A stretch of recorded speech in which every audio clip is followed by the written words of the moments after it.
Good afternoon. I wish my class were so animated sometimes. I'm Elda Martinez. I am a professor and the director of the Teacher Education Department in our Dreeben School of Education. It is my privilege and honor to welcome all those who are here in person and those who are joining us on live stream. UIW is a special place, isn't it? We have many rich traditions, and today we are part of a new tradition, the first ever President's Homecoming Address. I think that deserves an applause, don't you? This is the beginning.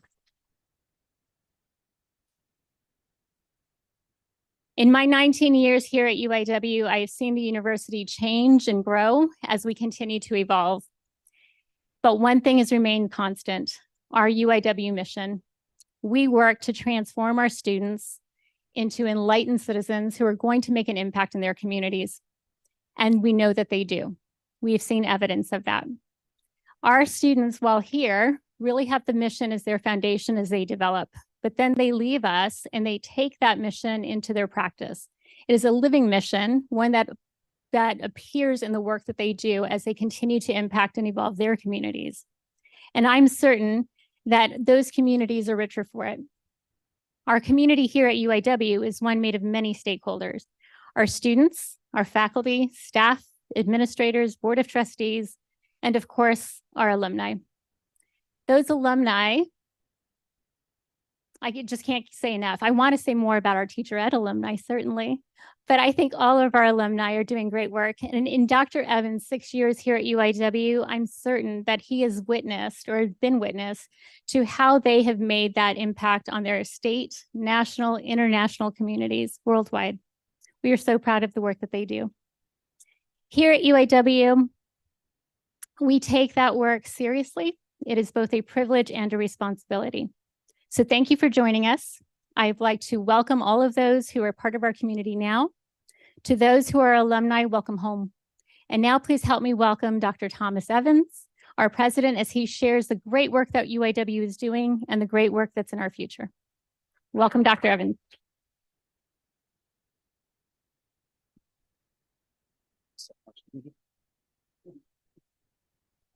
Well, thank you so much. Thank you, Dr. Martinez. I don't know if Dr. Martinez knows this, but she was actually the first faculty member that I ever met at UIW. So it's very meaningful to me that you would do this introduction. Thank you for doing that. Thank you for being here. And I will also say she's truly a teacher extraordinaire. And I know that all of the alumni here that have benefited from her teaching know that. But what you may not know is that she remains here even though almost everyone I speak to who's outside of UIW that has anything to do with education tries to steal her away from us.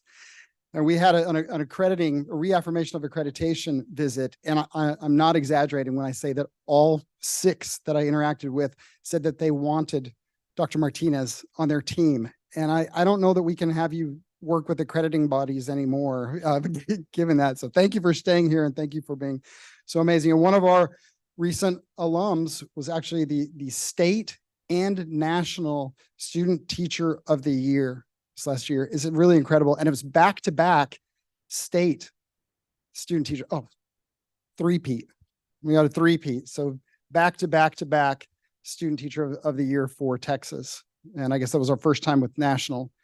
So really and truly extraordinary. So thank you so much. And I learned a lot from Dr. Martinez since she was the first faculty member that I had the opportunity to interact with. And I learned from her what a special place this is. And one of the things that I learned from her and her hopes and dreams and aspirations for the University of the Incarnate Word is that we would be ever better at serving our students and to truly go deep into our service to students. And I hope that you find today with this presentation that we have accomplished quite a lot in that. There's still a ways to go, but that we're making strides.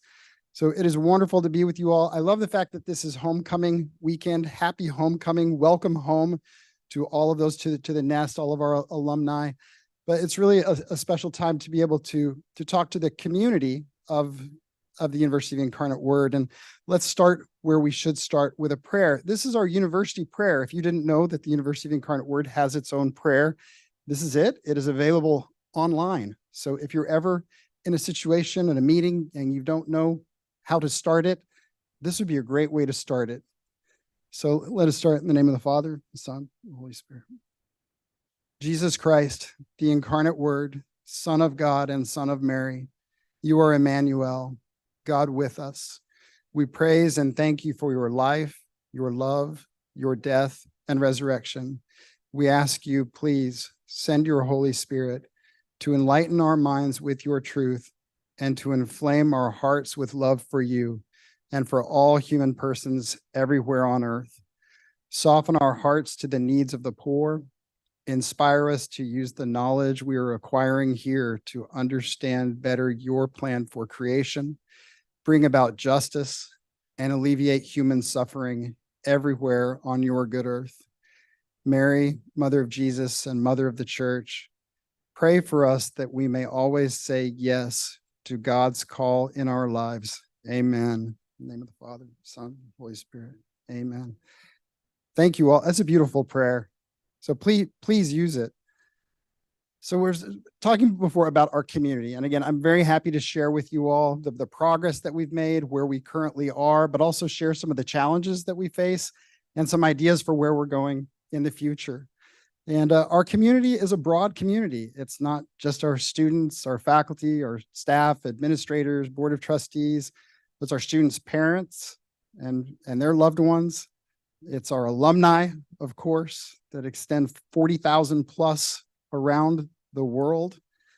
It's those that support us philanthropically. And so we're very happy that they can be with us, both here present in this ballroom, but also online and live streamed throughout the world, wherever anyone would like to watch. So great to have our community here, but recognizing that our programs and our students are within this rather complex structure of an institution that's more than just a single institution. It's in fact a system, and quite a powerful system at that. We're here on our Broadway campus.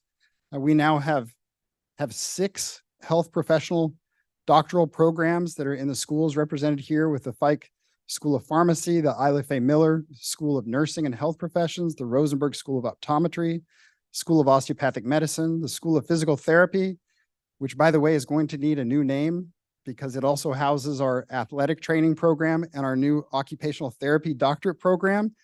So it will be renamed soon. And if anyone would like their name attached to it, we can figure out a way to do that too.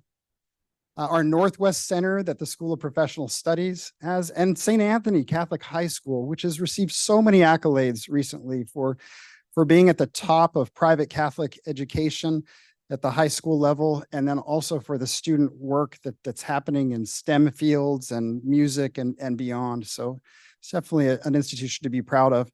Internationally, we have our European Study Center. I know faculty typically in the summertime from our undergraduate and our health professions lead our students to that program, and then also extend to Germany very often.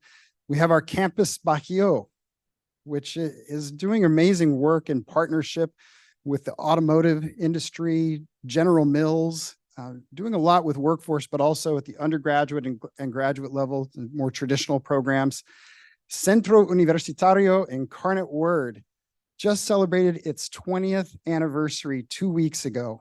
And what a celebration it was. We had the original 8 that graduated with us. There were 4 students that started with us 20 years ago. And they came back, one from Vancouver, Canada, and all very happy, very proud, and very successful. So it was wonderful talking to them, as well as our newest students. I thank those students. You're pioneers. Thank you so much for trusting Incarnate Word and for choosing us. And each one of them said, we didn't choose Incarnate Word. And I said, well, who did? And they said, well, our parents chose for us. And I said, well, then will you please thank your parents for me? And they said, make no mistake, we're very glad that our parents chose to send us to Incarnate Word. It changed our lives. It transformed us into the people that we are today, which is what I hear over and over and over every single day. We also have Liceo Cervantino, which is a middle school, high school, and technical school in the Bajío campus region in Irapuato. Online, our adult education and workforce programs with the School of Professional Studies, they're really number one right now among the privates, and just right there with UTSA and the work that we're doing with the Ready to Work and the city of San Antonio, along with many other things that are happening there. And then, of course, our global online that is just about doubling every year, which is kind of like what happened at Central Universitario Incarnate Word. Is much the same trajectory, and now students from, I believe, 15 countries in Latin America that are studying with us in Spanish with our degree programs in San Antonio. So it is, when people know this whole system, they oftentimes are very surprised at how complex it is and how large it is and how expansive it is, and very impressed. So I love to share this anytime I can, that we as the sum of all these many parts are really an exceptional powerhouse of a global system.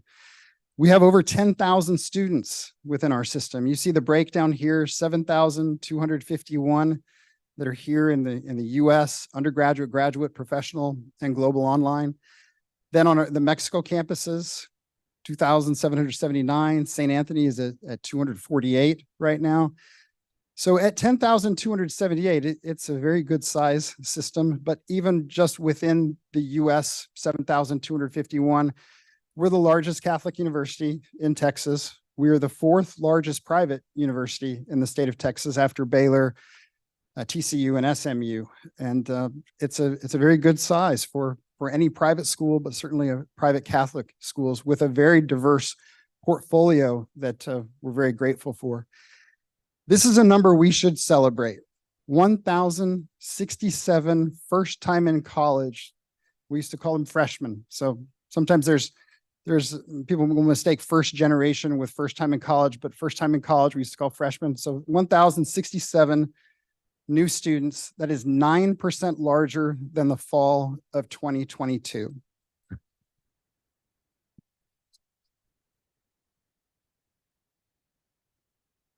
And the fall of 2022 was not so bad.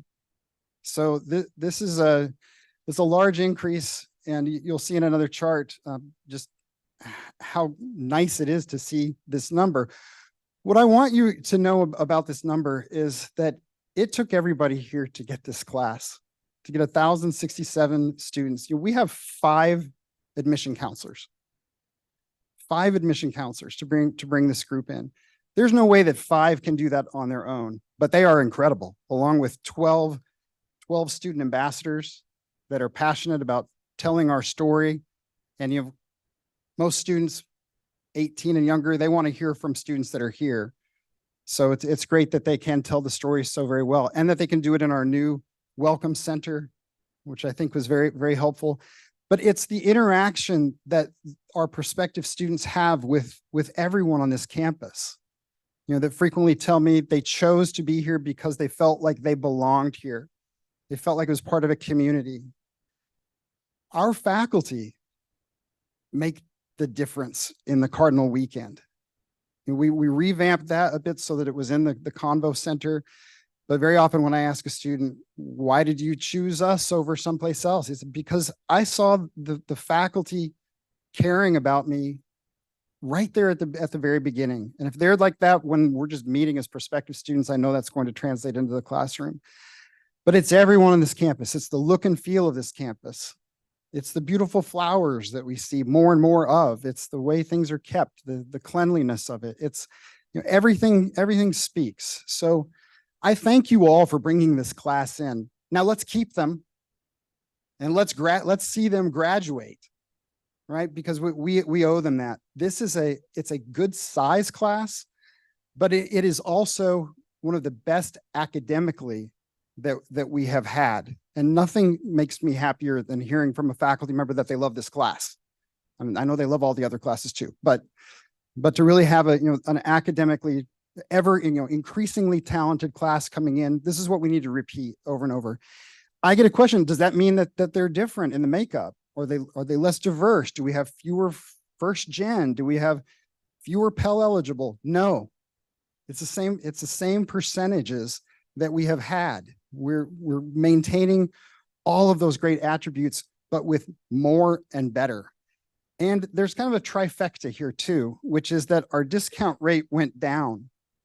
So, that adage, you can have it faster, better, or cheaper, but you're only going to get 2 out of those 3 at a time. To get all 3, to get more, better, and a lower discount rate in the admission world, that's the grand slam. That's the trifecta. It's incredible. So thank you all for making that happen.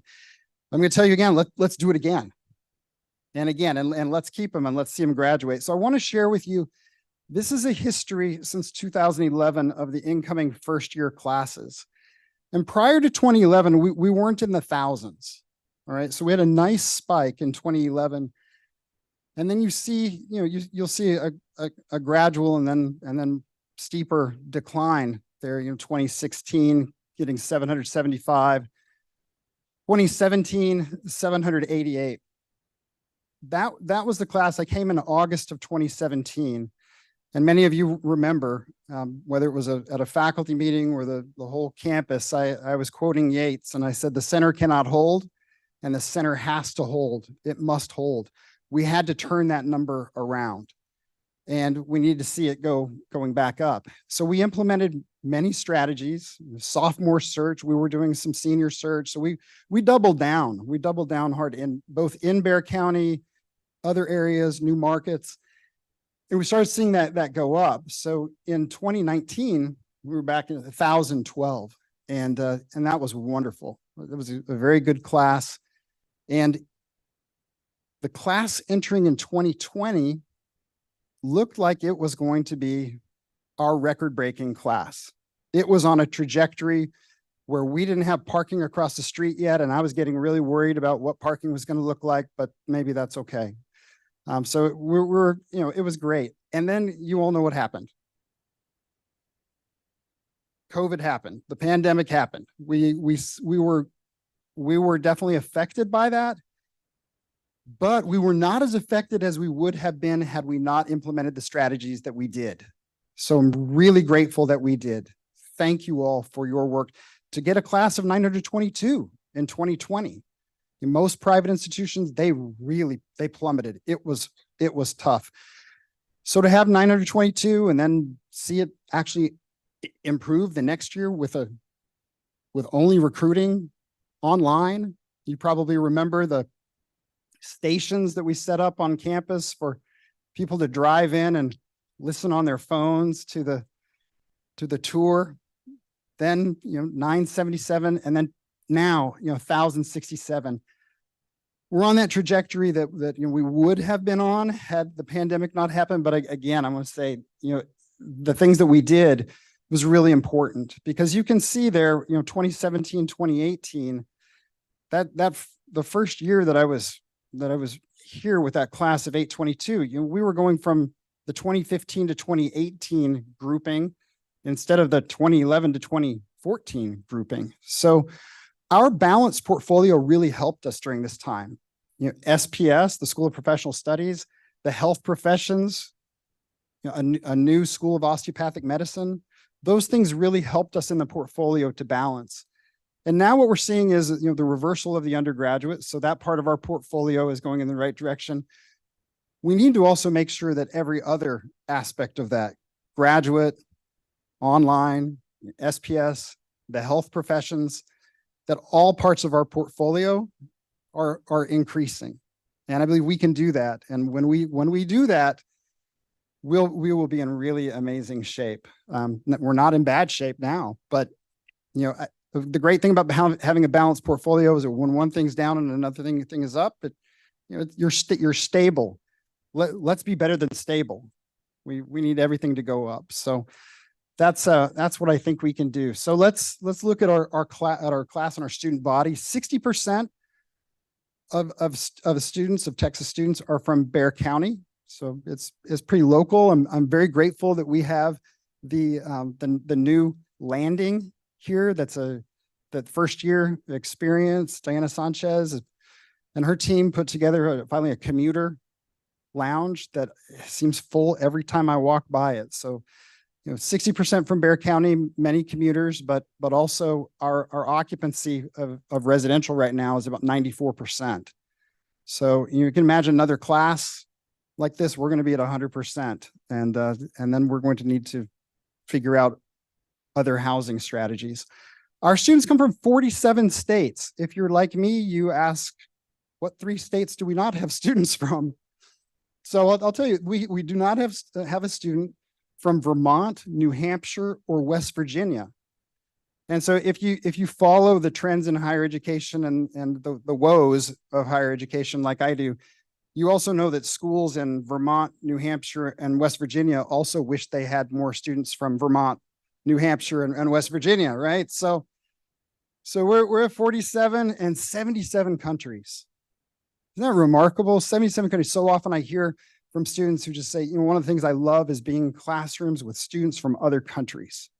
We want all of our students to have international experiences and have their horizons broadened in all different ways. But how wonderful that happens within the classrooms right here on the Broadway campus. 20% of our students are military connected.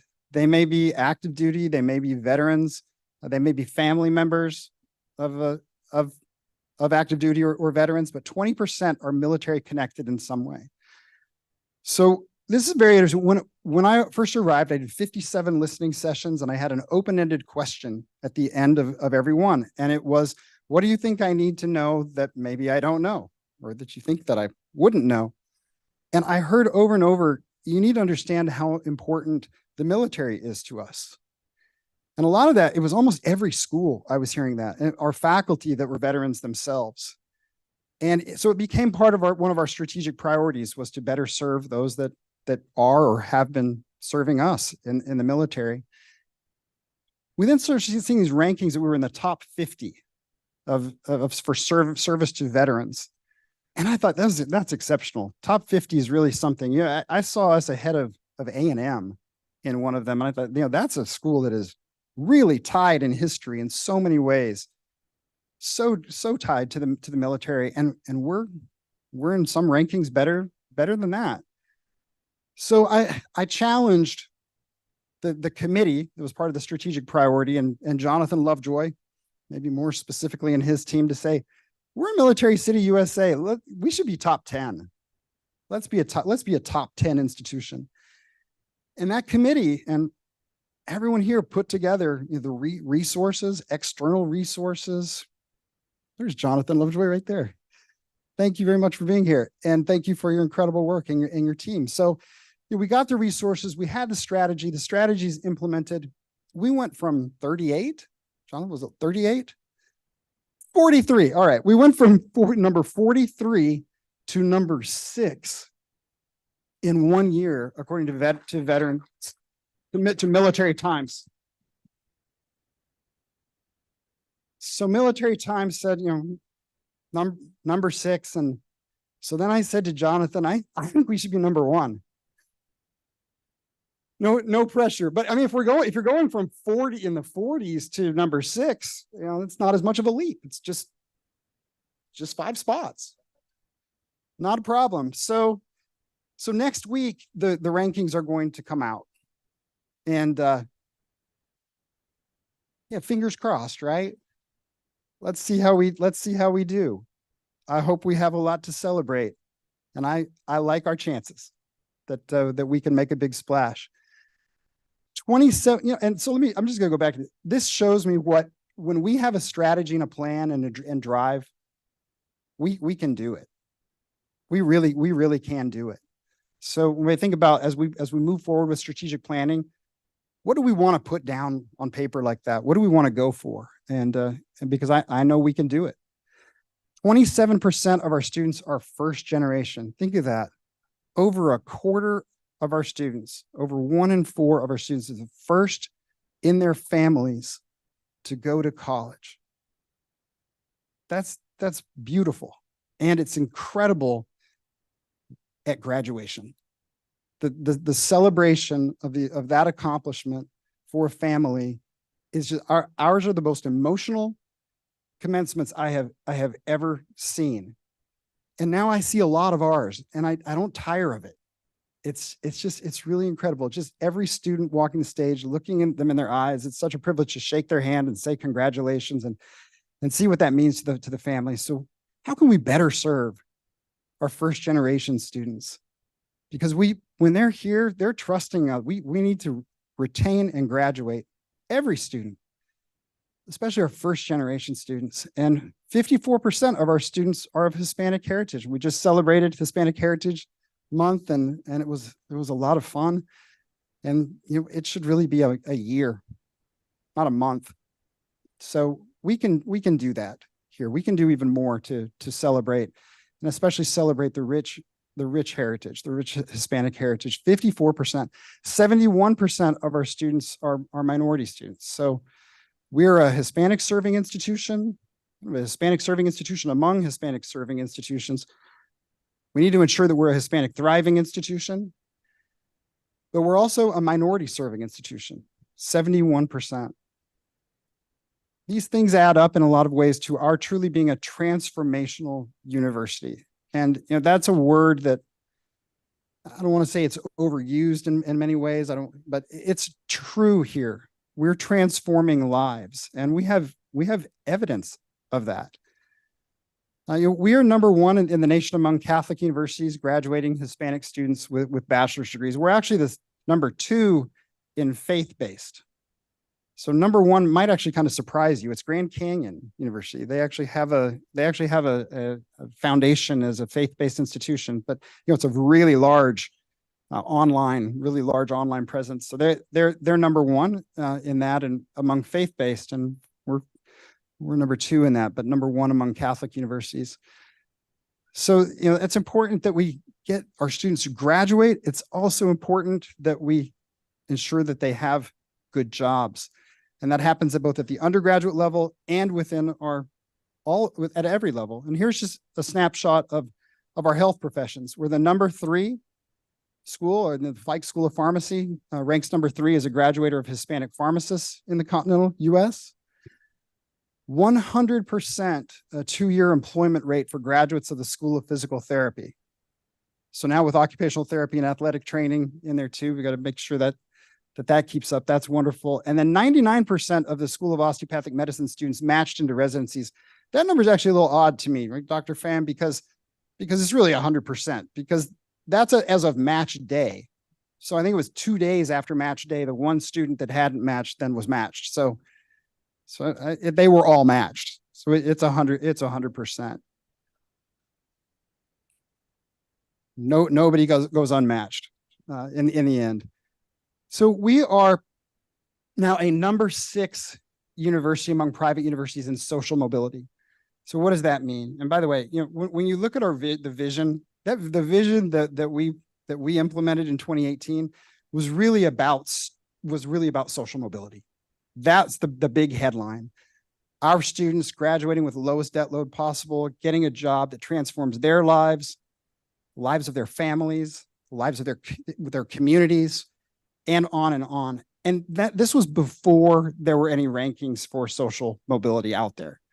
So when the social mobility rankings came out, it was great to see, wow, look at us. We're way in there. We're top 50, we're top 15. Then now we're top 40 and top 10. So we keep moving up this ladder. I think this is probably the most important thing for us. If you had to be known for one thing that you're really good at, wouldn't you want it to be social mobility? I mean, that's incredible. I mean, that's taking students, low family income, retaining, graduating, and getting good jobs, transforming, changing their lives. So I would challenge us, if we're number 6, can we be number 1? Can we move forward in that? Because I think if our retention and graduation rates improve, and maybe not even by that much, but let's have them improve a lot, I think we could actually be number 1 among private institutions in the country. So how do we do that?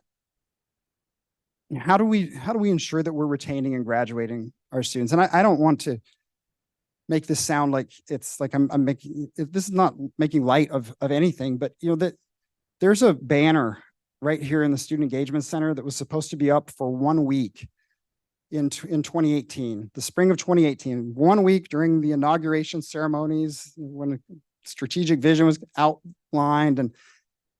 And I told the team, don't take it down. Don't take it down until I ask you to take it down.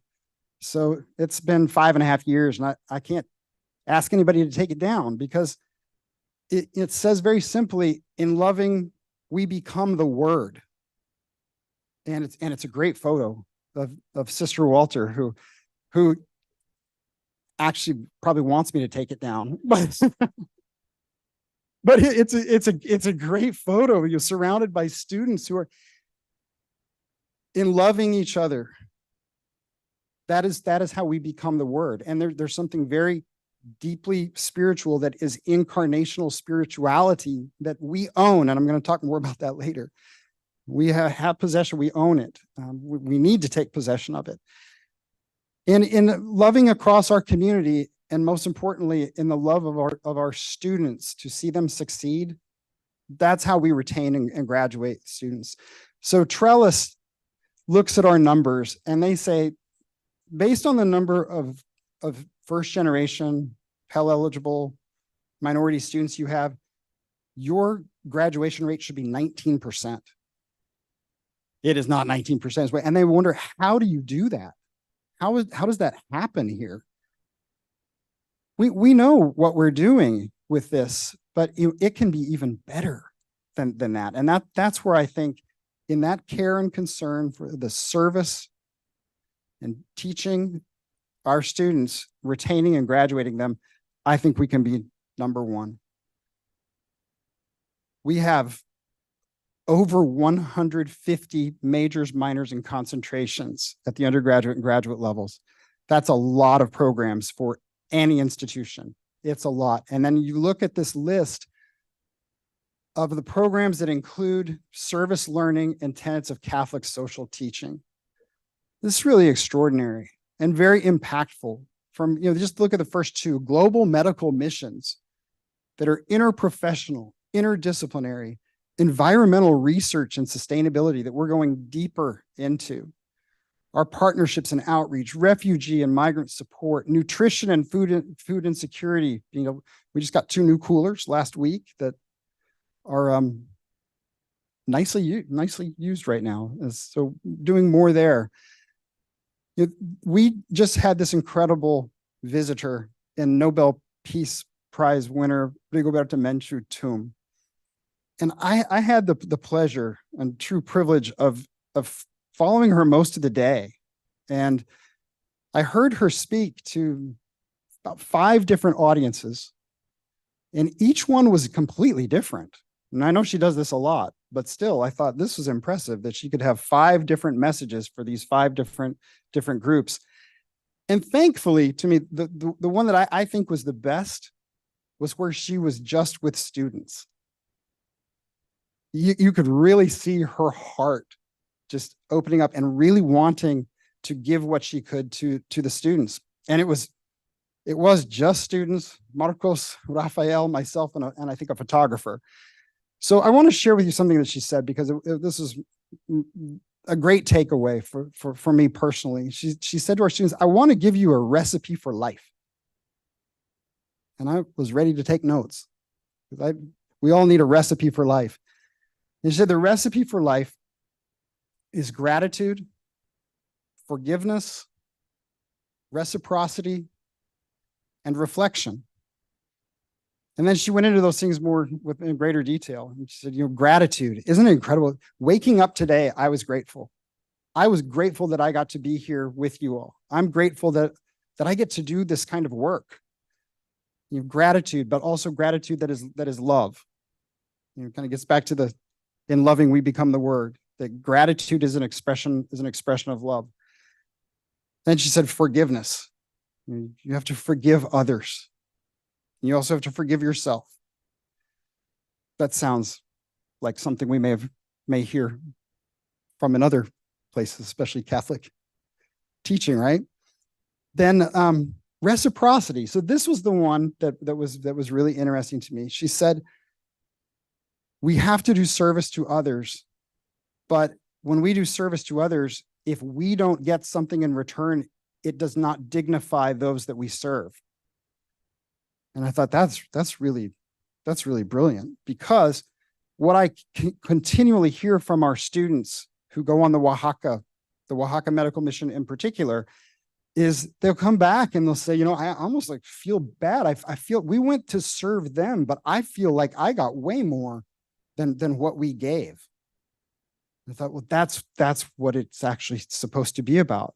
That's the reciprocity in what you learn and in what you take with you in life. And so you did serve people in great need, medical need, but the fact that you got something in return actually honors that person, and that human dignity, seeing God in each person and the creation, you know, it is really, again, to our incarnational spirituality. And I love the fact that that's reciprocity. So I feel like so much of what we do in this service capacity is really a part of that reciprocity.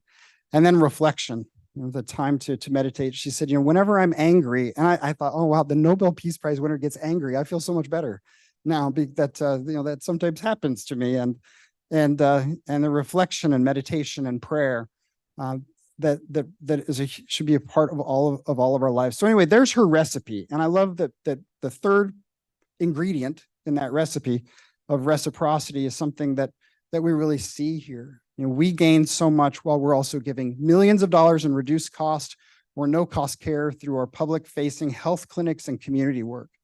So, you know, the Bowden Eye Clinic on the east side of town is doing about $2 million a year in discounted or free optometric care. That's just one example. 369,000 community service hours were performed by our students since spring of 2020. That includes our time during the pandemic. That's remarkable. A $10 million economic impact just since the spring of 2020.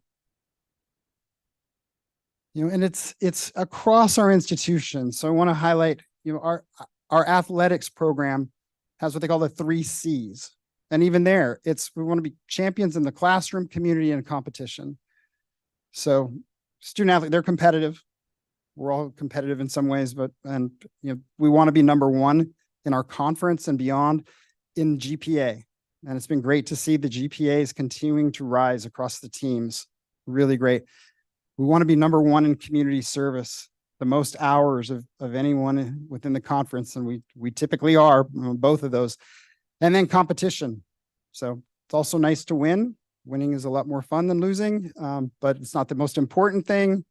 But it certainly is nice. And we've won the Commissioner's Cup now 2 years in a row, which is for the best overall athletic program in the Southland Conference. So nice to see how that extends within what we do as well. And we're doing well, and people getting to know us better for what we do and the way that we do it. So this is really interesting. We are a leading voice in higher education social media engagement. Of 364 Division I institutions, we were number 107 with the most engaged social media audience. Again, I know you're all now thinking, this guy's really competitive, right? Because I love that we beat out UT Austin and Rice. And gosh, if we can beat Harvard, Stanford, Yale, and Princeton, let's do it. And we're in the top 29% of all Division I schools. You know, we don't have a huge team doing this again, but we're really, really good at it. But it also, since it's engagement, that means others that are engaging with us. So it's engagement, but it's our alumni. It's the passion of our alumni, the passion of our community that are engaging on social media with us to propel us. And we keep moving up this ranking as well. So you probably noticed I have a backpack here. This is my prop.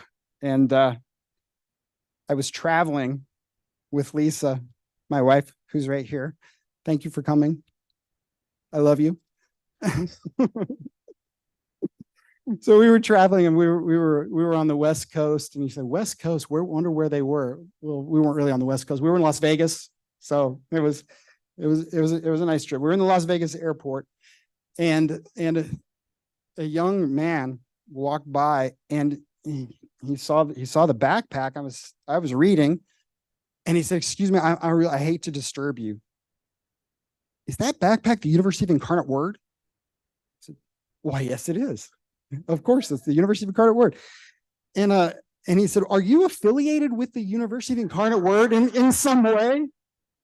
And I said, I am. Why do you ask? And he said, that's where I want to go to school. I want to go to school there. I want to play baseball there. So I got it. I got his number. and he was just, I really hope he comes here. I really want to see him here. He had a Virgin of Guadalupe, Our Lady of Guadalupe medallion around his neck. And Lisa then at that point, she says, why do you want to come to Incarnate Word? What's the draw? And he said, I want to go to a Catholic school. I want to be a D1 athlete. And I want to live in Texas. He's from San Mateo, California. And he said, the Texas is where I think I want to work and put in my roots, leave California. And so I love that, instead of somebody saying, what is the UIW? They say now, is that the University of Incarnate Word? And that is happening to me more and more. I remember when I first came here, I was listening to a broadcast and the broadcasters did not know how to pronounce Incarnate Word, which was rough, to hear. And then ESPN, I'm not kidding, ESPN was making fun of us. And so athletics sent it and they're like, we got to change this. This is not good. They were making fun of our football team. When we were 1-10 and last year, I remember we were on a loop and they knew University of the Incarnate Word over and over and over. So, people do know more about us for lots of reasons. They know us more about our research, our faculty publications, our graduates out in the world. But they also know us for this. And so I thought of this. So his name is Pablo. And Pablo, quite honestly, if he wants to go to a Catholic school that's a Division I program, he doesn't have a lot of choice. So this is all the Catholic Division I institutions in the country. And what I want to point out is we own a lot of real estate. Right. And so this is it's a great opportunity for us to brand ourselves in a way that no one around us for states really can. And that's a great thing. And we want to be known not only for what we do, being champions in competition, but champions in the classroom, champions in the community, true to who we are in our mission and our values. So that's really important. But what's really exciting to me is to become an engine and destination for thought leadership. I've had so many people say, you had the former president of Mexico last year on your campus, and then you follow up with a Nobel Peace Prize winner. Who's next year? So good luck, Rafael and Marcos. This is a challenge, right? Because these were great. To see the Bennick Auditorium that's standing room only was a thrill. So great to see that many coming out to see Rigoberta Menchú tomb. By the way, this is standing room only too. I appreciate those of you who are standing. Thank you so much for being here. And I know that we put more chairs up, so obviously this was a little bit more popular than we thought. Let's do it again next year, maybe sooner. So what a wonderful thing to have Rigoberta Menchú tomb here and everything that went around that and certainly those within our larger community coming, it was incredible. We also now are a TEDx location.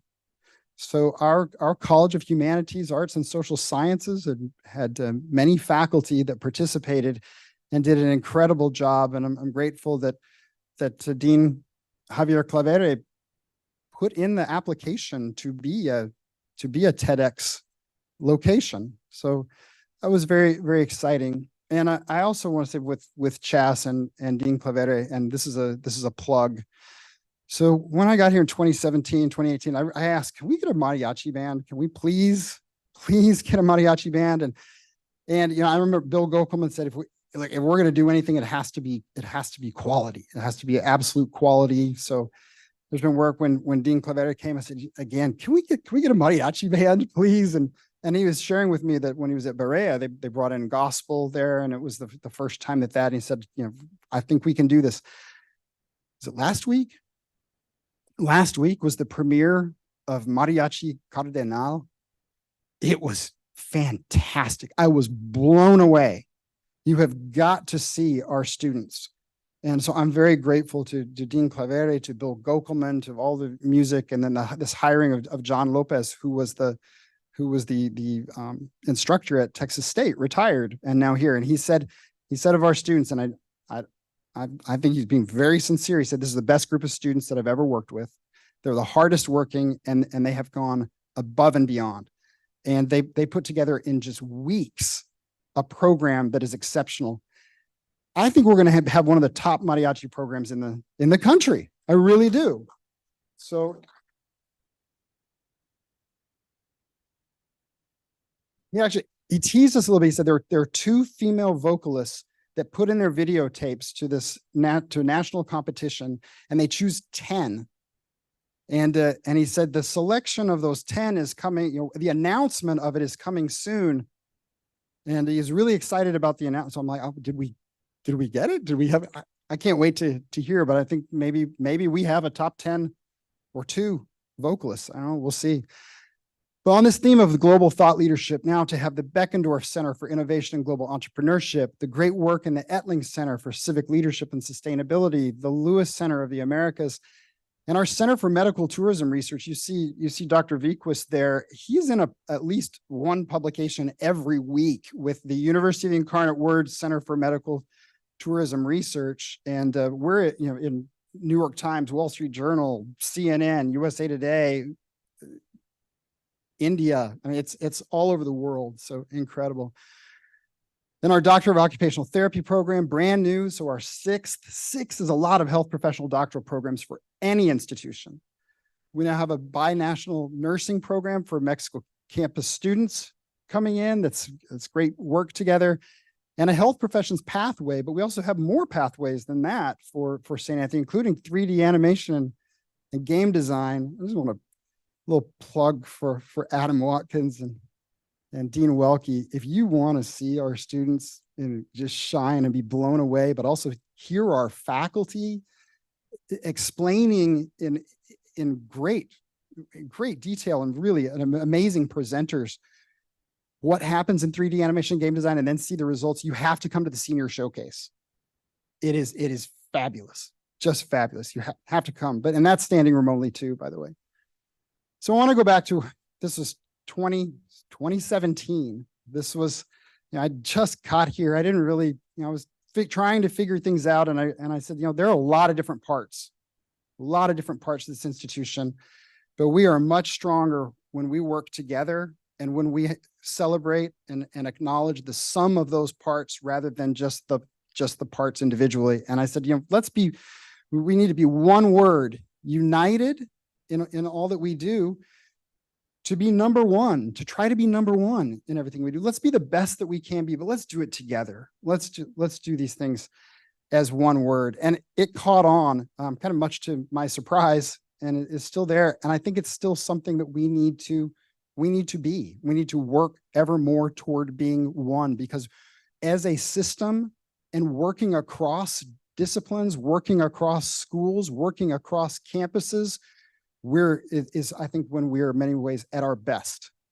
Now, speaking of best, we're the best Catholic college in Texas, according to Niche. And I say this again because we're on a trajectory here, and let's push ourselves to be the best that we can be in service to our students. And by that, folks they'll know us, and we'll be even better. I want to thank you for your work on our strategic priorities. These are our 8 strategic priorities that wrap into the vision that, again, was really about social mobility. We've made considerable strides. So double the endowment. We're at 120 million when I arrived. We're about at the halfway point, and at our high, it changes every day.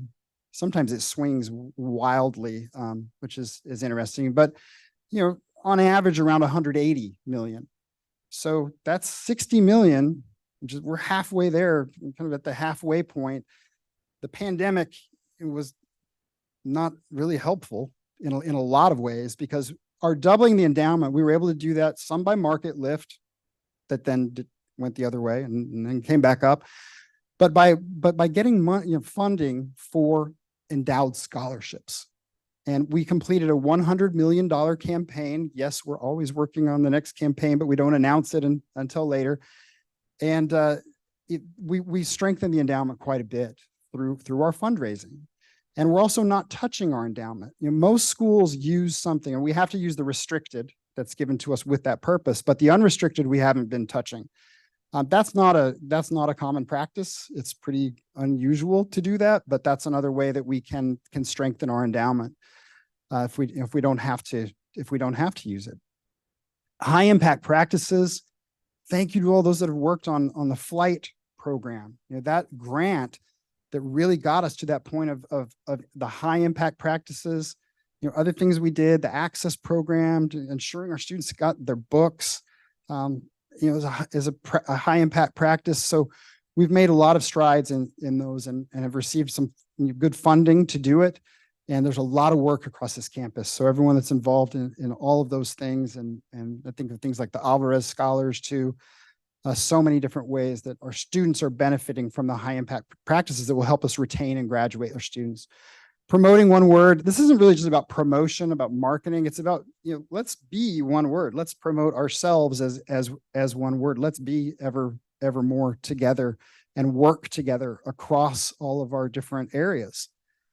Be a premier provider to military and veterans. I've already spoken about that, but that's another, can we be number one? Let's work toward it. And creating UIW pathways. We have created pathways for students to come from other institutions to UIW in many different ways, and then also pathways from within our system. I don't think I finished my sentence. Adam Watkins and 3D animation game design is also a pathway from St. Anthony Catholic High School to UIW. And 40 to 45% of the students from St. Anthony that graduate come here for school. So you see them, in the plaid very often. I asked one faculty member, I said, how do you feel about a high school student in your classroom? And I was surprised. I said, I love it. It's great. I said, wow, why? What's so great about it? He said, nobody else in the class wants to do worse than the high school student. So they all work that much harder. So we've created pathways, and we created pathways with our CCVI ministries, that all of those ministries, they all have a pathway here for their employees and dependents to the University of the Incarnate Word. And then improving our infrastructure. So many ways to improve our infrastructure. We've done that with personnel. We've done it with technology in massive ways, and improve the infrastructure across our campuses, and did that during the pandemic. That move to Canvas as a learning management system, God bless you, faculty. First you had to pivot to online, and then go through a whole new learning management system. And then our registration system platform and all the architecture behind that, with all three campuses now connected, so their students can be connected and register. And what a massive heavy lift that was. So IT team and everyone that had to work with that, and faculty working with, incredible, but big improvement in infrastructure. And then, there's a little project across the street that's going to get us more room eventually, 380,000 square feet or so. And good thing we have the parking there too. We'll talk more about that in a bit, but that's big too, because as you all know, we need space. And then strengthening our Catholic identity. So many ways to do that. And there's liturgical celebrations, there are retreats, there's speakers that come into campus. There's dedicating ourselves to Laudato Si, and care for creation that is both in our mission. It's also a directive from the Sisters of Charity of the Incarnate Word. So thank you, sisters. And so we're doing that, and much there. So let's look now a bit to the future. All right. And let's talk about the challenges. There are real challenges here. Now, the good thing in a way is that these challenges are not unique to us. The bad thing is they are challenges, and they are very real.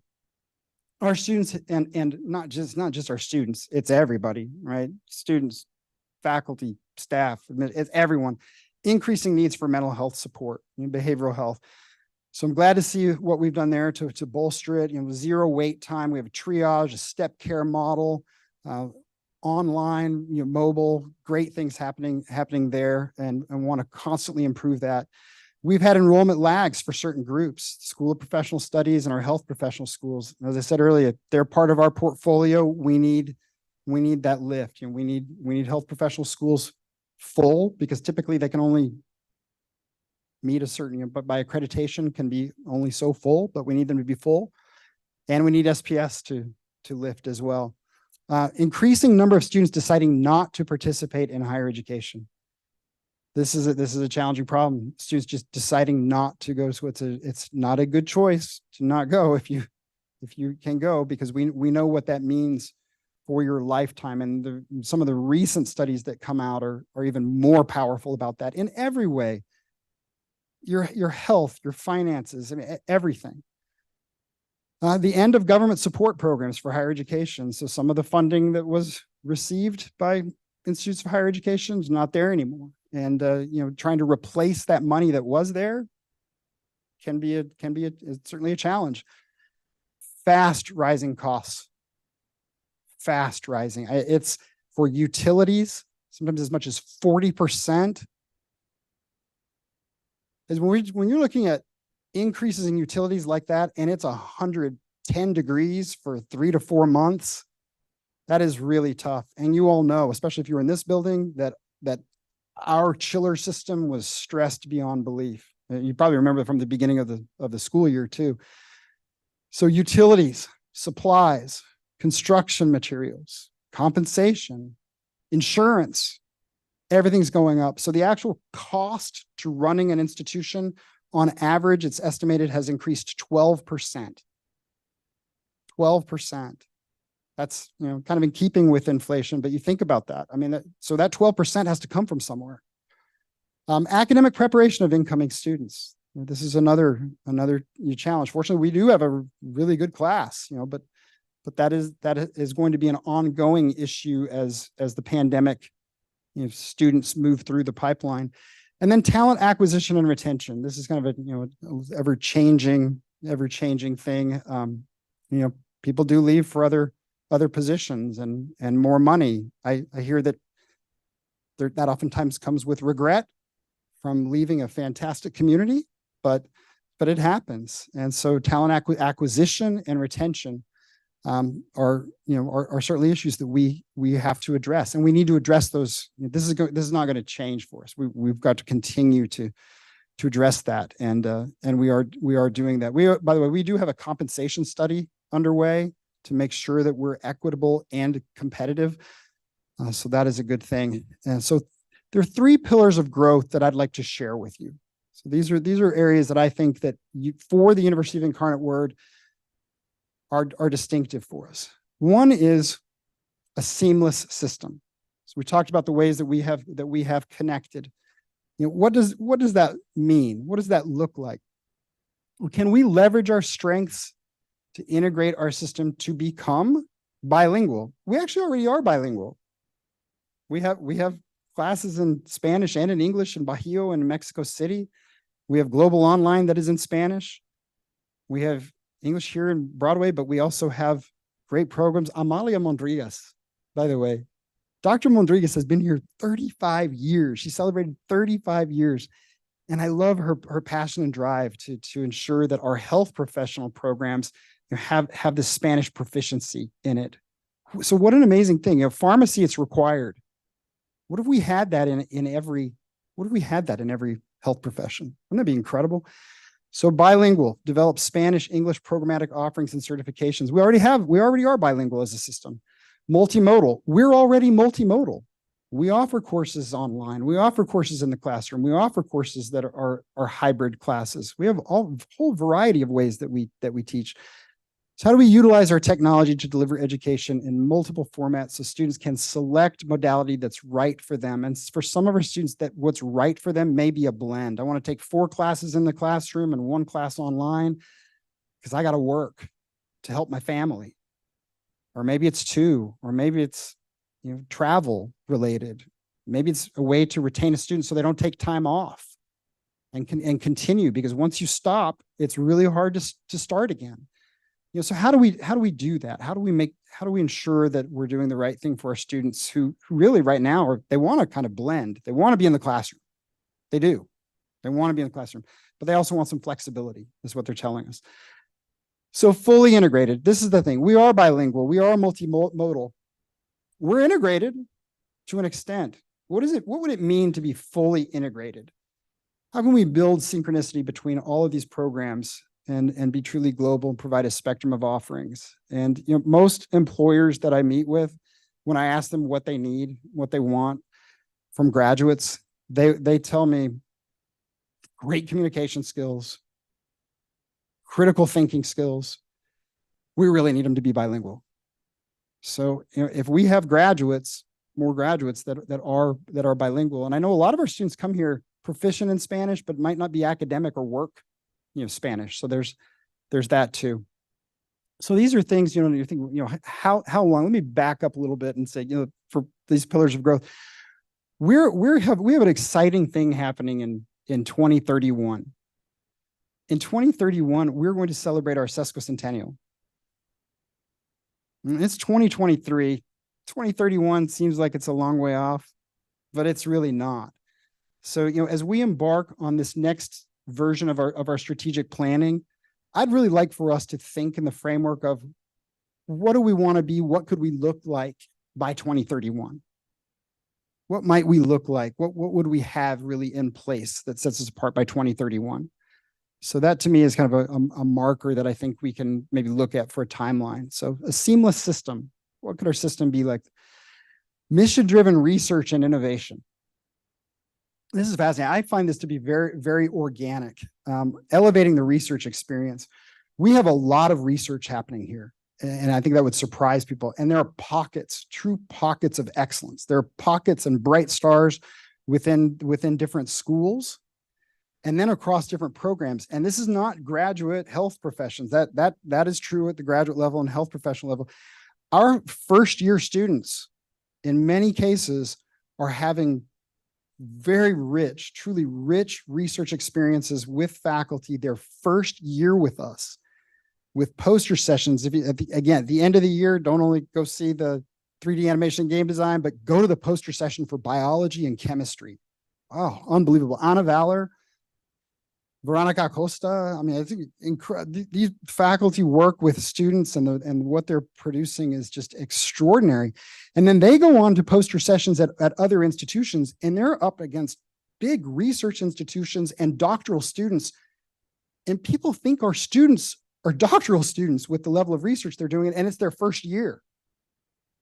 So I just a question, what would that look like if we had a research experience for our students, kind of like guaranteed, embedded, starting their first year? What a point of distinction! What great preparation that might be. And then it was announced yesterday, or maybe the day before yesterday, that the Carnegie classification of research institutions is changing, and it's changing in a way that actually favors and highlights and promotes institutions that have a focus on social mobility and a track record with social mobility, which also means there's probably funding, granting dollars that can come to institutions, and that do come to institutions that are Hispanic serving, minority serving, first generation serving. So what an opportunity we have now with this Carnegie reclassification to be an institution that doesn't have to be huge, high level, but just has enough integrated in it as the type of institution that we are to really be distinctive. And I don't think many institutions can actually do it the way we can do it. I don't see it. So it's really, as you can tell, I'm very excited about it.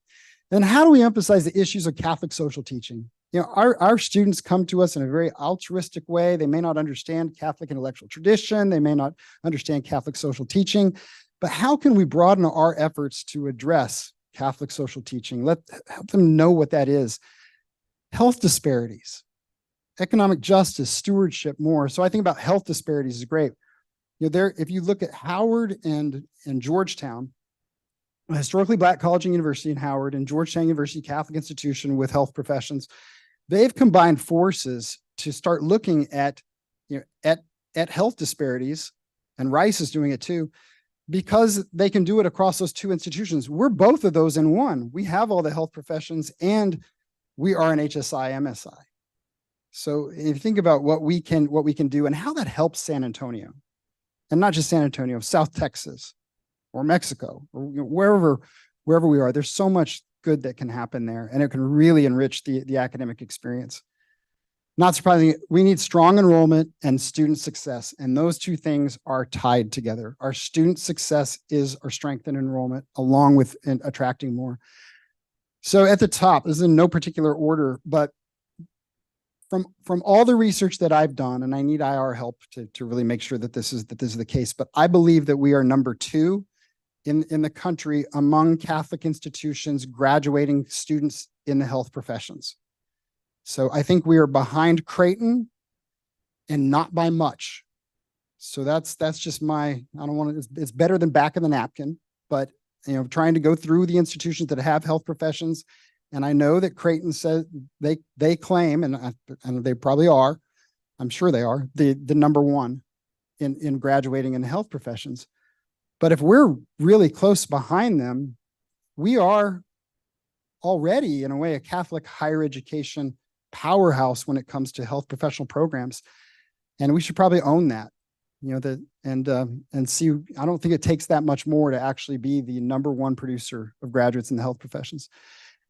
Improving our academic readiness for students to prepare them for post-undergraduate studies. So that, it can be tied to research, but really, how do we get them prepared and get them there? And then improving as an HSI, MSI, better serving Hispanic and minority students to raise the graduation rates. This is an area of emphasis we have to focus on, and we can do better, and we will do better.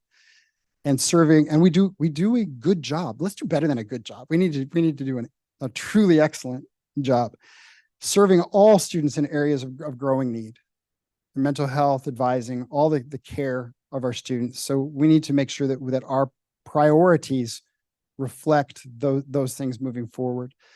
So as we look forward, we're talking about leveraging our areas of excellence and better integrating our programmatic strengths. And in doing that, we need to address our challenges. We have to address those that are coming at us. They're here. We need to incorporate the feedback and insights of students, faculty, staff, alumni, key constituents through listening sessions. That means a lot of listening sessions are about to happen. We're going to embark on listening sessions. So these are kind of planting some ideas here and some seeds, but we need to hear from the community. And assess the higher education climate. Take into account changing student expectations. We do need to meet the students where they are, or they will go somewhere else to have those expectations met. Remain rooted in our mission and the original call of our founding congregation. And last but not least, and maybe most importantly, because this is where our students are, is typically in the classroom. And even when they're outside of the classroom, as we've discussed, they're still in learning mode and still being taught. So continue to support the work of the faculty in providing transformational education and its impact on our students.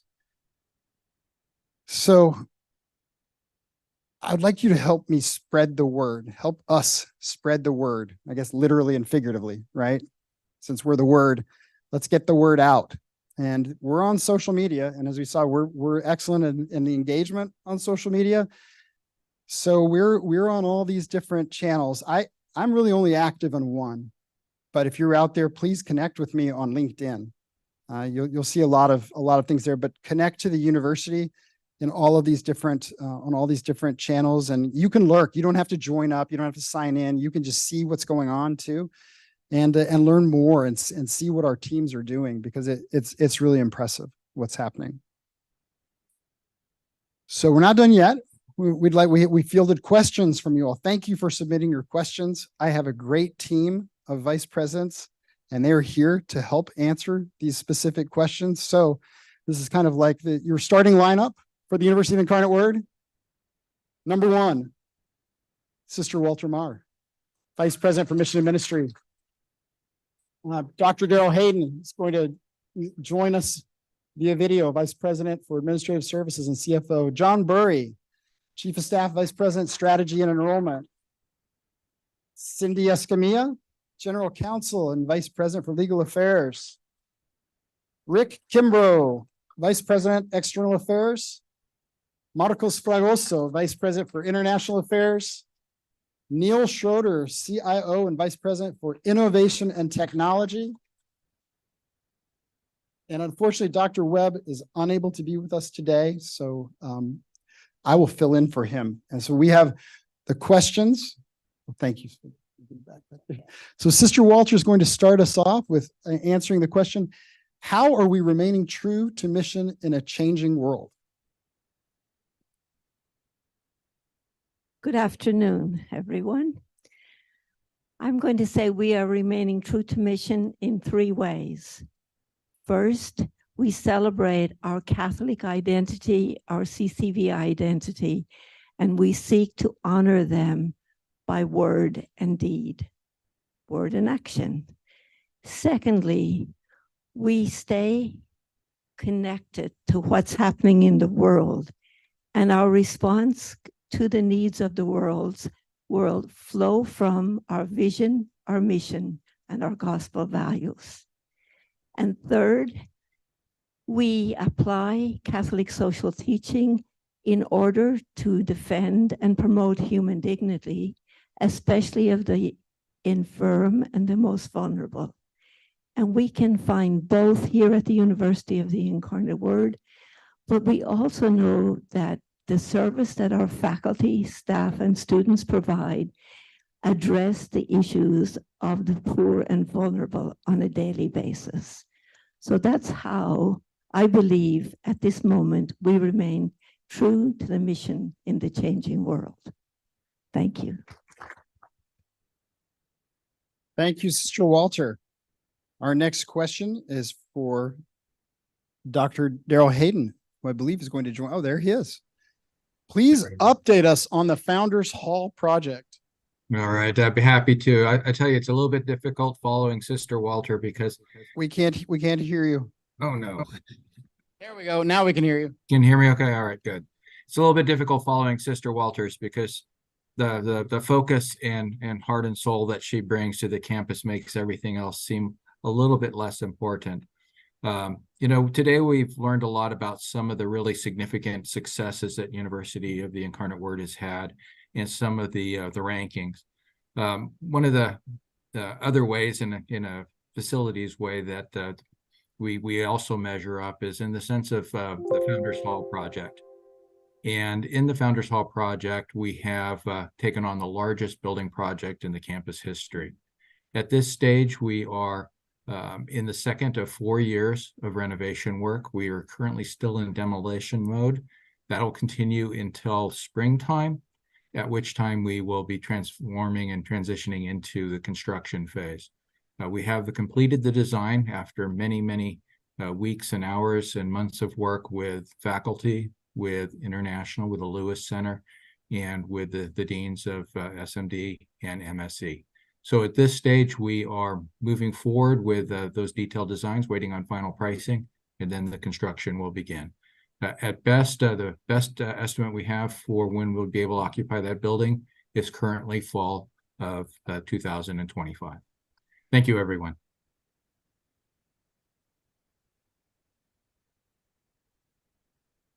Thank you, Dr. Hayden. Our next question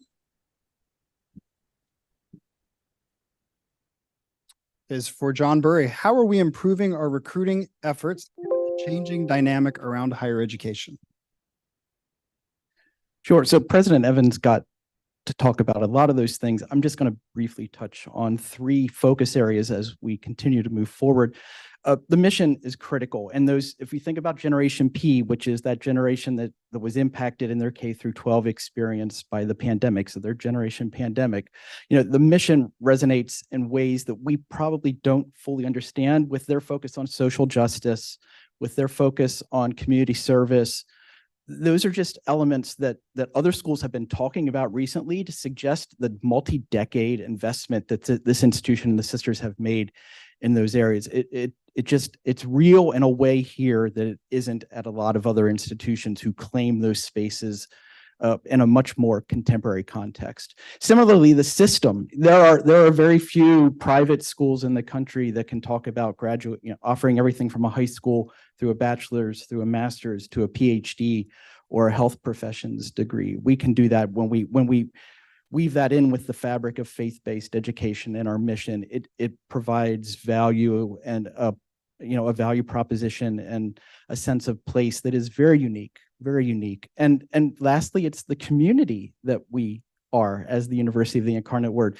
President Evans had mentioned that the banners that are over there. If you think about when students and their families come on our campus for the first time to the Welcome Center and they walk out to take their campus tour, as they're walking up the steps to start the campus tour, the first thing they see is, in loving, you become the Word. And we don't I think in some ways I've become blind to that banner.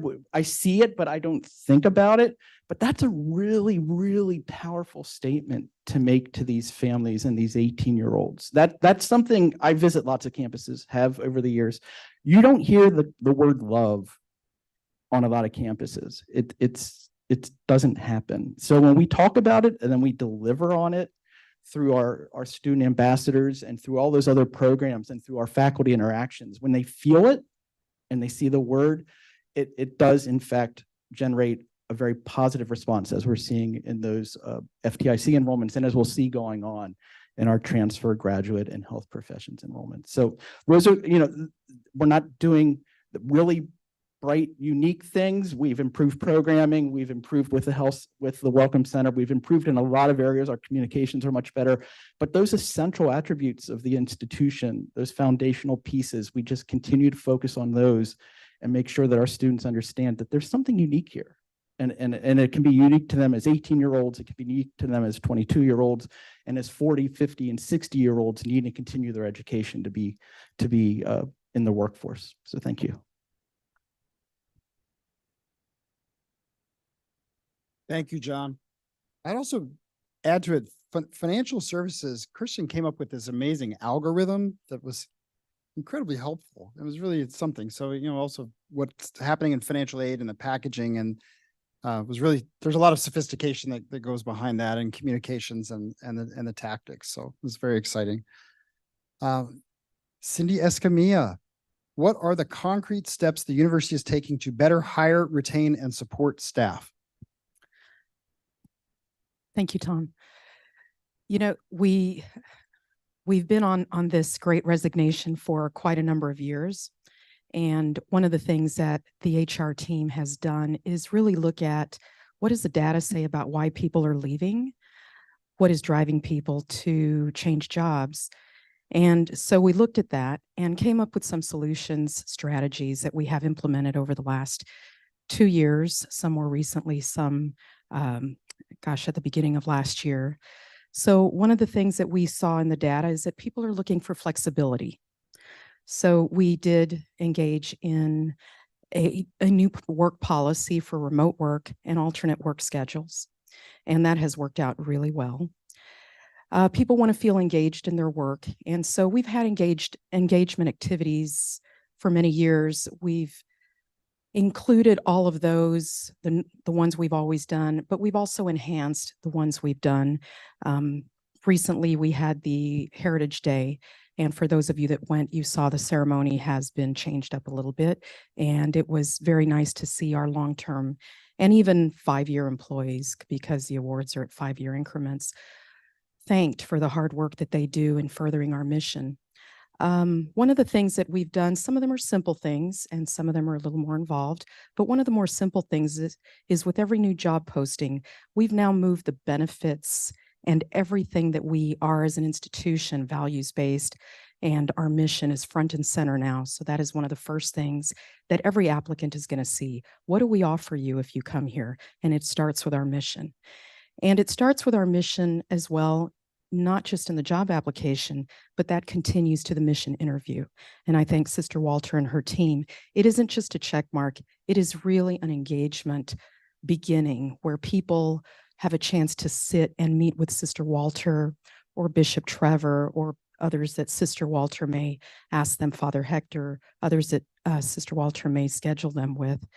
And they have a true discussion about what does it mean to be part of this community as an employee and to contribute to the transformational change that we want to see in our students.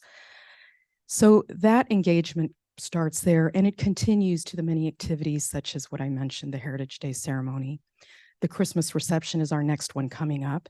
And last year, I think people were just hungry to get to a point where they could socialize with their coworkers. We had so many people attend. And so we're expecting that again this year and hoping for it. So those engagement activities are really important. And that is also what, as I said, what the data showed. We do have a rich array of benefits. We every year are looking at what can we do to improve those. So an improvement that we had this past year was the bereavement leave. We had a 3-day leave. We've extended that to 5 days. And that has really been appreciated when people are in time of need and having a difficult time in their personal life. The biggest effort that we're engaging in this year, and Dr. Evans already mentioned it, is a compensation and classification study. This is a real commitment to establish not just internal equity, but also external competitiveness. And we embarked on that. We started with the RFPs in the summer. We had several proposals. We looked at 3 very closely. There was a committee that was formed to look at those proposals and decide which is the best fit for UIW. We decided on Siegel. That is the name of the company. And so then they started their work. And we started our work because we've got a lot of massive data that we're providing them and a lot of questions and a lot of dedication by the HR team to get this right. So they started in September, and we do expect that by next fall, we will have the results of the final report. We'll have some preliminary reports by the summer, but it is a real commitment so that at the end of this study, we will have career ladders, we will have compensation competitiveness that is formalized in a way that is very clear and set out in different ranges that will be predictable for employees and also, as I said, give opportunity for career promotion within the ladders. Dr. Evans, thank you. Thank you, Cindy. Next, Rick Kimbrough. What is your strategy for engaging alumni beyond San Antonio?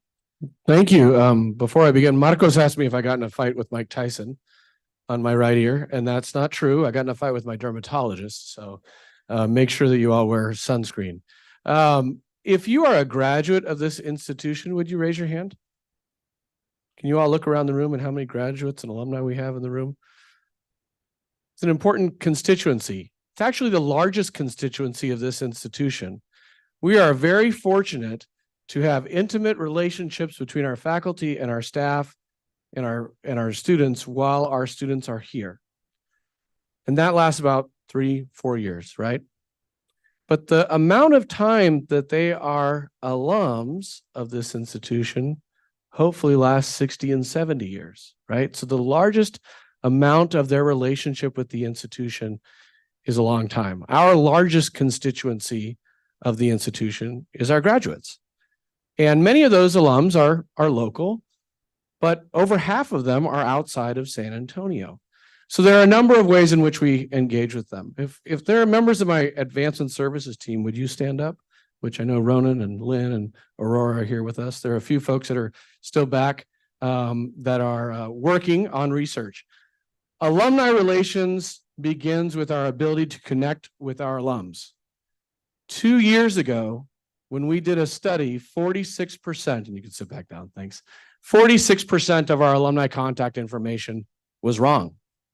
So 40,000 graduates, 46% of it was wrong.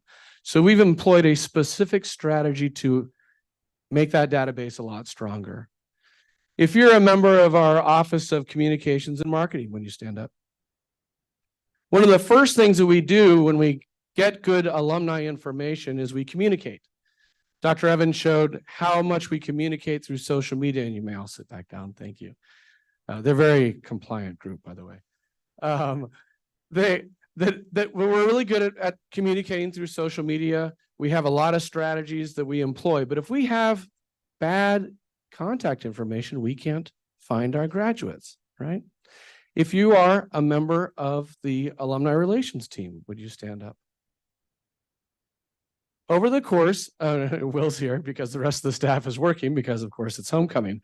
Over the course of the last 2 years, we've transformed the way in which we engage our alums through programming, particularly this year. Last year, we did 8 events in San Antonio through our alumni relations group. This year will be 79, and that will touch 6 different cities. So that's an impressive number. A data point. On Saturday, we will host, obviously, our tailgate. Last year, we had 200 graduates join us. This year, we have over 700 that have already pre-registered, and we expect another 200. Our alumni relations team is doing absolutely wonderful work trying to connect us within different places. We've been in Houston, we've been in Denver, we've been in El Paso, we're going to be in Dallas, we're in Austin next week. We're all over the place. If you're a member of our development team, would you stand up? So these are our development staff members. These are frontline folks that go and see individuals face to face throughout the United States. All right. So we go to Los Angeles and San Francisco, Portland, Oregon, Seattle. We go to Phoenix. We go to all parts of Colorado, to New Mexico. We've been in Chicago in the last 2 years, Minneapolis to Michigan, down to Ohio. We've been in Oklahoma, all throughout Texas, Florida, South Carolina, North Carolina, Washington, D.C., Boston, and of course, New York City. These are where our graduates are, okay? Our goal is to connect with as many folks as possible. 3 years ago or 4 years ago, the year before the pandemic, if you looked at all of the number of face-to-face visits that our development officers held with alumni, it was fewer than 100. This year, it'll be more than 1,200. Our strategy is outreach. Our desire to connect one-on-one with our graduates. Our desire to bring people together to gatherings throughout the United States, and not just in that moment for that one specific moment, but also to continue a relationship that is developed at those events. So that's our strategy. Thanks.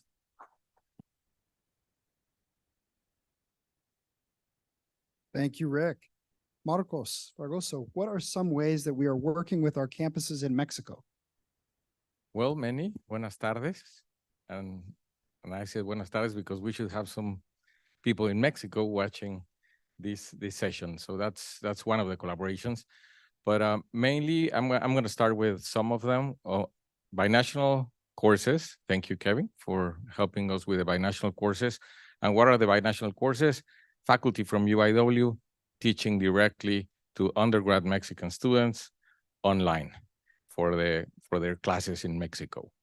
Number 2, I will say faculty participating in the US in professional development meetings and different sessions from Mexico to San Antonio and feeling part of the team. Thank you, the academic area, for doing all that. Number 4, the Lewis Center with different activities, symposiums, the leadership speaker series that we stream to Mexico, and we're giving the opportunity to Mexican students and the faculty and the community in Mexico to really feel part of this community, but also get all that knowledge. Number 4, Global Online.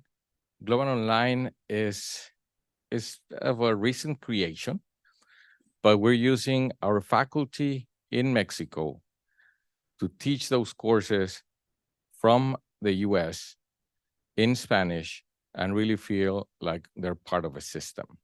It's a business model that is working really well and is helping us also to reach other markets and other countries and really put the mission of Incarnate Word over there.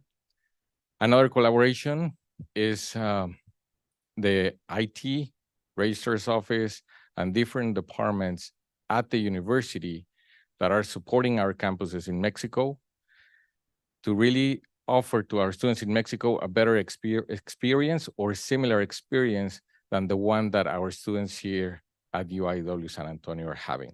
So more and more, we're feeling part of a system, and we're working in the system. And in the future, we're going to do more things.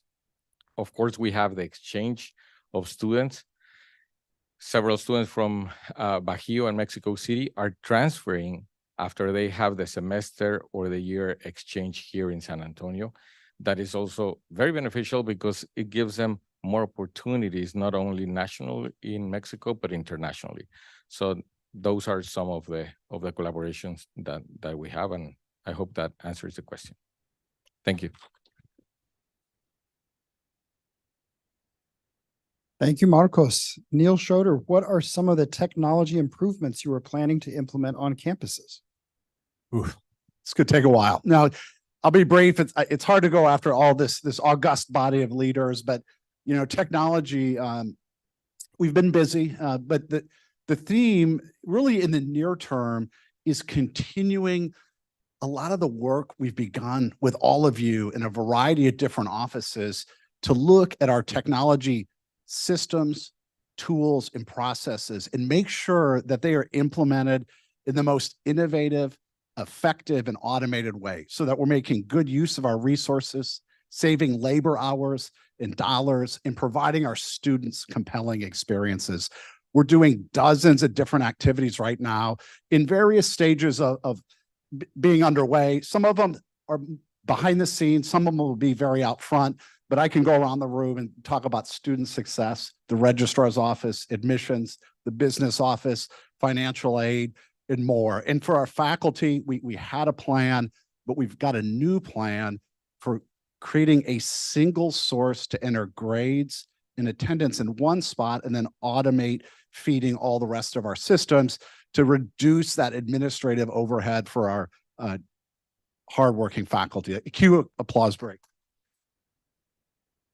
That's for Adam.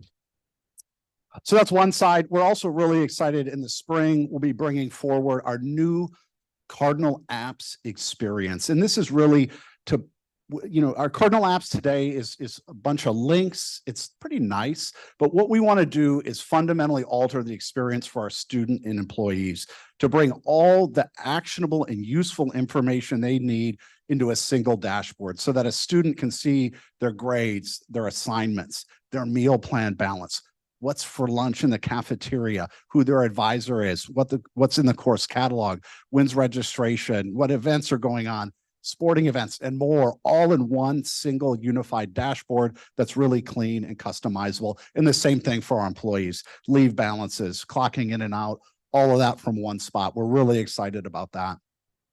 We have a lot of infrastructure work we continue to do, getting our Wi-Fi networks up to the Wi-Fi 6 and 6E standards. We're continuing where we can, building on all the work in the classrooms to continue to get us ready for this multimodal, well, it's not a future reality that we're in, but to expand our capabilities in more learning spaces. And this is pretty boring, but we are going to look next summer at 7 years later, reviewing our managed print setup to try to bring new capabilities at lower costs for the community. So all of that's kind of in the near term, but we're also planting the seeds for really transformative changes as we build this new vision and strategic plan. We want to bring cutting edge consumer technology in all areas of campus to eliminate cards, keys, and cash, and use our smartphones to open up entirely new experiences for our students and employees. And even more important, we want to build on some of the pilot efforts that are ongoing now and new ones that we know will be coming in really disruptive technologies, generative AI, augmented reality, virtual reality, and more. These are potentially disruptive technologies, but we believe we can do it in a way that's going to be valuable, not only in the classroom, but to our operations. So that's a little bit of where we're at today and looking at in the future.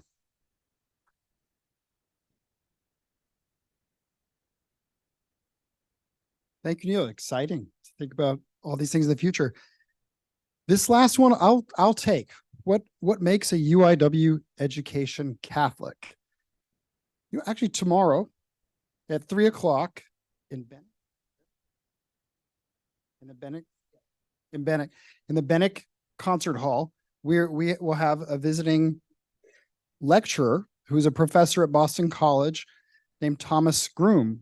and Dr. Groom will be giving a talk on what makes UIW, what makes for the Catholic education at UIW. So you'll just have to go tomorrow. And I'll just punt and defer to him. Actually, I'm very interested in hearing what he has to say. So 3 o'clock tomorrow in the Bennick Auditorium. What makes UIW education Catholic?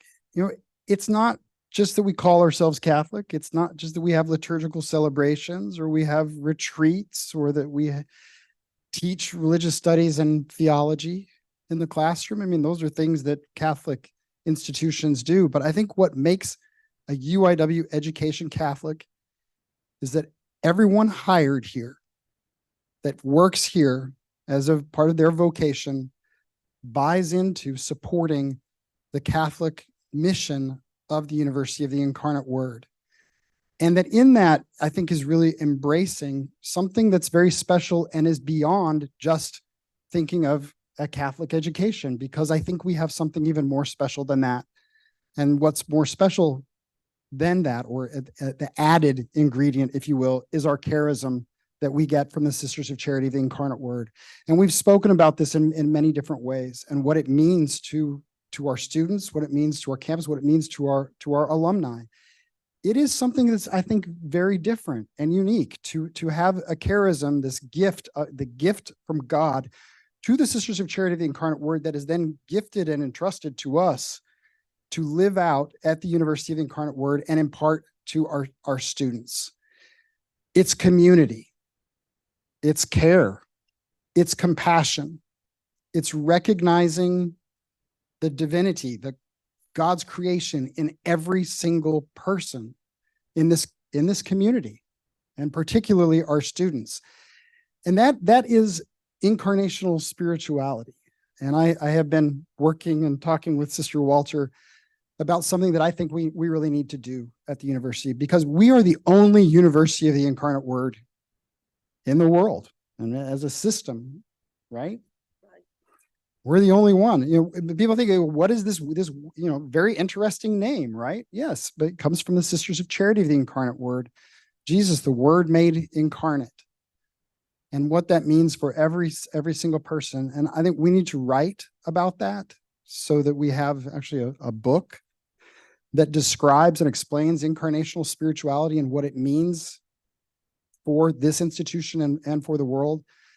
I'd like to see us create a center for incarnational spirituality that allows us to have even more retreats and experiences. And this is important to us because there are, sadly, fewer Sisters of Charity of the Incarnate Word on our campus with us on a daily basis.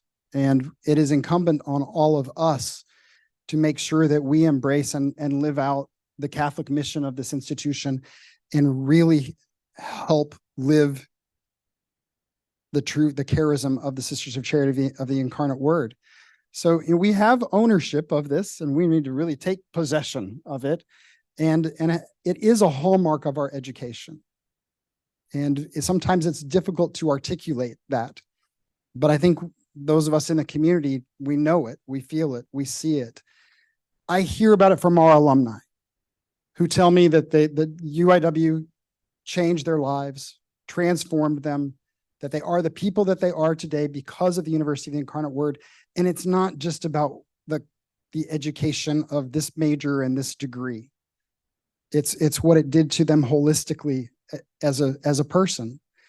And I think it's being open to faith as a core value, whether you're Catholic or not, whether you're Christian or not, being open to deepening faith, being open to having others deepen in their faith is a really important difference that you're not going to find necessarily at a state institution. You can't really.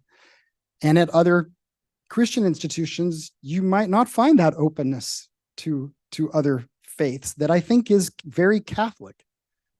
Small c and big C, universal and specific to the faith tradition of the Catholic Church. And I've seen it firsthand. So it's one thing when we hear our alumni and we see it about and we talk about it, but I have to again say I saw it in our son. who came to this institution wanting to play baseball and major in business with a concentration in sports management. He had a religious studies course his first semester, happened to be Dr. Ambrose's course. I kept hearing about it. He kept asking questions. Sister Walter invited him to retreats. He went to retreats. He starts going to daily mass.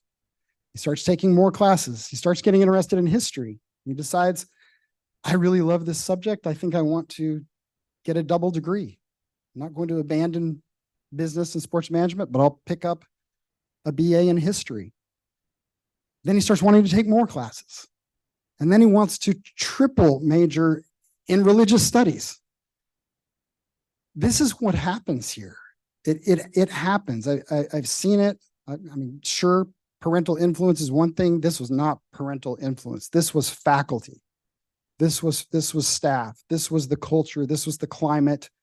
This is faith being explored, being embraced, being fostered.